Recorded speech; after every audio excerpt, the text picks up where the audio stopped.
everybody, welcome or welcome back. My name is Monique and welcome to Medora Budgets. I'd like to thank anybody who's liked or commented on any of my videos, and especially those that have chosen to subscribe to my channel.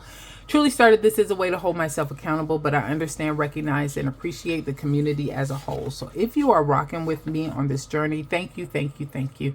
If you haven't made up your mind yet, sit with me for a spell. At the end of this video, if it's content you find valuable or enjoyable, please feel free to subscribe. It's myself and Sweets, married with a whole bunch of kids, trying to figure out our future family and finances so the decisions we're making now won't negatively impact us in the future.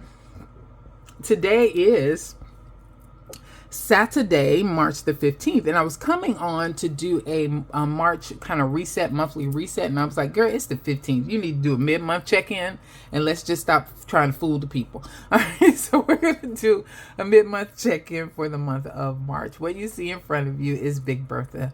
This is a 2024 to 2026 monthly calendar that I got from Walmart for about $8. It truly only has just the month view, and it's my guideline or my Bible when it comes to my budget so that I know that I am tracking everything down. So I've gone in, documented everything, highlighted out my paychecks, put in my my paycheck time frames, and then put in my paycheck days. And so one of the changes that I've made to starting the month of March, all of my subscriptions are now going to move from a credit card back to my bills account, and that is for a reason, because I am no longer going to have any of my bills account money, that $1,500 that I put into the bills account, none of that money will go towards savings challenges or sinking funds going forward. It is just going to go towards bills. And I'm going to have everything on an auto draft again, and I'm not going to go in and try and proactively pay these things early. I am hitting a season right now within the summertime where we have a lot of things going on. We have a family trip that we're planning. We have a family reunion. We weren't able to get that done last year, but we're getting it done this year because my mama involved, and so it definitely will happen. I've got the steering committee for my high school. There's so much going into the summer months, just trying to manage all of these and pay all of these different credit cards and track all of these different avenues that I'm spending money from is just going to be difficult. It was better during the winter when I didn't have a lot going on, but now I'm going to be outside.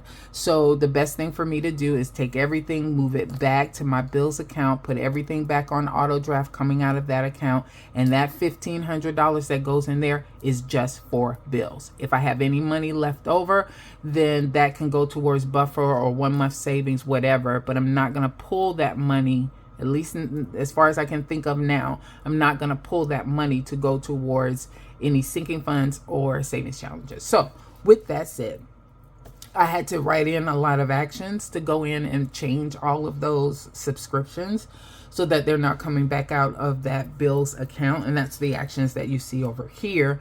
And then we'll just see how this works. It's already started. I did this over this past week. And so, and we'll go ahead and mark off here what we got. So property insurance is taken care of. Spotify is taken care of. Audible came out. Mortgage. I haven't marked all of these things off, so let me go in and do that. All of that came out. All right, so iCloud, Apple Care, and I should put in here HP Inc. I actually did too. That moved up, so I'm going to put that here too. And iCloud is now at 3. So let's erase it over here. All right. So both of these have come out, and they both came out of the bills account. So those changes have already started to take effect. And we'll see that on the expense tracking as we go into the weeks to come. All right, so all of that has already happened. I paid AT&T early. I paid Kohl's early, Green Sky, and Rooms to Go early. And I haven't seen the Apple Care come out yet. And I paid water already, so that one is done. All right, I hadn't updated those pieces, so all of those are done. So I'm still waiting to see that Apple Care come out. I haven't seen that yet, but everything else has been done. The only other note that I have up here to myself is, it's hard probably for you to read, but for the Lenten season, our pastor does want us to read The Garden Within by Dr. Anita Phillips. So I'm going to be writing that one or downloading that one in Audible pretty soon. All right. One of the other changes that I made for March is that I have now moved to a different digital planner. I'm back to my sister girl, Ashley Digital Studios. I went ahead and downloaded her dated Sunday start planner because the dash planner was doing me pretty well, the one that I was using, but I've got to get a little bit better around organization over these months to come because of how many things are going on, and I was starting to lose my way a little bit in the dash planner. It did have some templates that I could use to help get me organized. And you guys remember, organization is my word for 2025. So it did have some of those templates, but nothing compared to what Ashley has in her digital planner. So the one that she has, and I'll just show this to you really quickly, she's got everything. So she has about 85 templates that you can use and pull and add it into your planner for those things that you need. So I've been using the one for meeting notes for these meetings that I've been having for the steering committee and for family reunion. I'm going to start with the faith. I haven't started those yet, but I will start those using the shopping list. I'm definitely using from the personal, the daily check-in. So I copy one of these pages. And put it behind every daily that I do. And this helps me just to stay focused, right? So I've already done one for today. Today's the 15th. So I've already started one for today. So I started to work out what my calendar looks like. Not a lot involved. I just got to go and run some errands overall, and then I'll be back in the house. But I did start to do my daily check-in already for that. What is my affirmation? I can stay committed to my fast. I'm going to be strong and capable today. What's my self-care? I'm about to go to Starbucks and get me some coffee. Gratitude, my life, the provisions that God has given me. So it starts to just get you in the right mindset on what I want to accomplish today as well. So my morning piece is up here. I do that first, and then I do my night piece down here. Now, the thing about using a digital planner, especially with the Noteful app that I use, I don't use GoodNotes, I use Noteful. What I love about it the most is this. I have information written here. I have information on what happened today and how I can make tomorrow better. But it is sensitive in nature to me, and it is just for me. Well, me and Sweets, right? Because we do a couples Bible study, but it is sensitive to us and not stuff that I would want to show to anybody else, and especially not on a video for content creation dealing with a budget channel. So with that said, for Noteful, you can actually set a section as sensitive, or you can highlight something and say that you want it to be sensitive in nature, and it's a layer that you can build within the Noteful app, and then I can hide that layer as well so that nobody can see it. So say, for example, say this Starbucks up here was sensitive in nature. I could always go in, and if you notice here it says sensitive, and you notice that it is grayed out, or the I is scratched over. So I can just mark here, and I say, you know what? I don't want nobody to know this before I get ready to make the video. I want to make this say sensitive. I can move it to a layer, and I'm going to move it to the sensitive layer, and it goes away. And then if I ever want to make it viewable, all I have to do is click on that eye, and then it'll be viewable again if I decide I want to do that. So that is one of the, I think, for me, that is, I got it locked. I sure do. That is one of the things that I love the most about digital planning, is that I can really and truly show what I want to show, and then hide what I want to hide. All of that just makes me feel good. Okay. All right. So we've done enough about this, but I did want to show overall that for my, y'all look at my baby. There go Bean. In his fat cheeks. So my goals for March are really just tied to this faith and bingo that I have, because I am in the middle of the Lenten season, and I am trying to handle certain things, or really creating a path where I can get a little bit closer to my Jesus, but also that I am really honing in on some things that should be more important in my life. And so with that said, I am using the faith bingo that that was developed by Journey to Wisdom and Wealth, Tara. And Noteful also allows you to kind of put an overlay on top of these squares, but make the opacity very light so that you can still see what's in there, and you can kind of track and see how well I've been doing. So I haven't made bingo yet, but my goal is to make sure that I am blacking this out if I can. And then the only other thing you can see here is I've started to read Proverbs. I'm in chapter 18 if I'm not mistaken, and there's 31, so I mark myself as just being halfway done. So this is how I'm tracking to my goals. These are the only goals that I have as far as my personal journal is concerned. When you look at my budget workbook and where I am on this is my no spend days that I have. This was a freebie from Beautiful Budgets, Taj's channel, and I've been tracking how my no spend is looking compared to the variable expense money or budget that I have, and that's why it says over here budget money spend. So I am tracking all of my variable expenses because those are the things that tend to get out of whack when I am not being very diligent. That's gas, that's groceries, dining, home, and over-the-counter meds.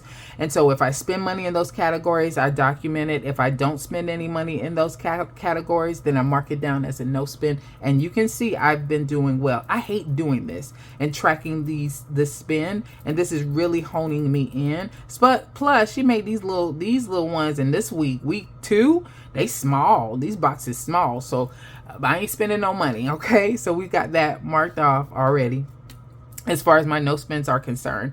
And then as far as my expense tracking is concerned for week 1, as you can see, this is here. So the no spend that you saw, remember I said I was going to be marking off on there where I spent the money, and I'm marking here as well. And this is all that I spent. Now my weeks go from a Friday to a Thursday. So my week 1 was over on this past Thursday. And as you can see, I have not been spending any money. So this feels really good to me. And I'm just going into week 2, just hopeful that I can keep this momentum and keep things going. And then the last thing that I will show you is my monthly budget category breakdown that I have. So this outlines how much money I plan to spend in the different categories that I have. So I feel like I'm going to earn $4,700. I'm a salaried employee, and that seems to be right where I am. Micah my son will give me $100 this month. So that'll be a total of $4,800. If Sweets gives me any information for this month, that money is going into a separate account. I have actually opened a credit union account here in Georgia, and my hope is to add Sweets to that, and then it's going to be our first foray into joining our money together. So that's going to be a joint account, and we're just going to build it a little bit at a time. It's probably time for us to do another marriage and money video so that you guys can just understand kind of how we're moving through that. You know, we are trying to grow up in this area. We've kept our money separate up to this point, but we're almost a year into being married. May 10th is going to be a year. Whoop, whoop. We're almost a year in, and when we hit that year mark, we really should start to look at combining everything. So we've been doing it slow and steady. Slow and steady wins the race. So here are my categories, how I determine the amount of money that I'm going to put for the monthly budget. For home, I allot myself $480 a check. I'm getting 2 checks in the month of March. So that's $960 total for the monthly budget. Property care went up. It was lower than this before, but I'm starting to add in lawn care now. I'm going to try and prep for that now and put more money in there for March in preparation for them to start coming in April. So that's why that one is higher. Utility is lower because I now have moved all of our lines over to Visible instead of Verizon. And of course, the monthly bill at this point is a lot lower than it was. Debt is about the same, $580 a month. Although I paid off my Best Buy credit card, I am funneling that money into my Citi card payments. So that should remain still under the debt category. Medical is still holding strong at $50 a check, which will be $100 total for the month. Auto, I did add some additional as far as gas is concerned. So I bumped that up from $80 every paycheck to $100 every paycheck. So that number has risen for that one. Personal came down. I had $80 per paycheck for that. Now I'm doing $40 per paycheck for that. Family is still holding steady at $50. Food went up. So I went up in my groceries category to $250 every check. Plus then you add in the $60 for dining out. And that's how you come up with $310 per check, which will be a total of $620 for this month, for March, for my budget. Rec is still holding steady at $50 a month. Subscriptions has seen a change. Now subscriptions is only going to cover those items that are a yearly buy. So a yearly subscription for Microsoft, for my InShot, for Amazon, for etc. So all of those, adding those up together, that's what subscriptions now. If it is a monthly subscription that I have, that's now considered a bill, and you'll start to see it on the budget forms covered under the bills section. So that one saw a decrease. And then we saw a decrease in savings because I'm not going to use any of my bills money any longer to go towards savings and sinking funds. That money only is going to come out of my variable account. So it's going to be decreased. It's less than what it was before, but I'm still going to save. It's just less. So it's going to be more so a $250 every paycheck as opposed to $300 and something dollars, I think it was before. So that'll be a total of $500 a month. Now, with those changes that I have made, I am happy to report that the total, when you add all of these together, is $4,768, and I expect to make $4,800. So this is the first time since I've been doing this that the amount that I'm budgeting to spend is less than the amount that I see as my monthly total inflow. Usually it's the exact opposite. I plan to spend more than I plan to bring in, and I just hope for the best. So this time things are looking a lot better. So there you go. That is our monthly check-in, not only from a personal standpoint, but also from my budget standpoint. I'm excited to see what's going to happen because I feel like I'm getting better as far as being more aligned and being on track. All right. That is it. Thanks everybody for your time. You guys have a good one.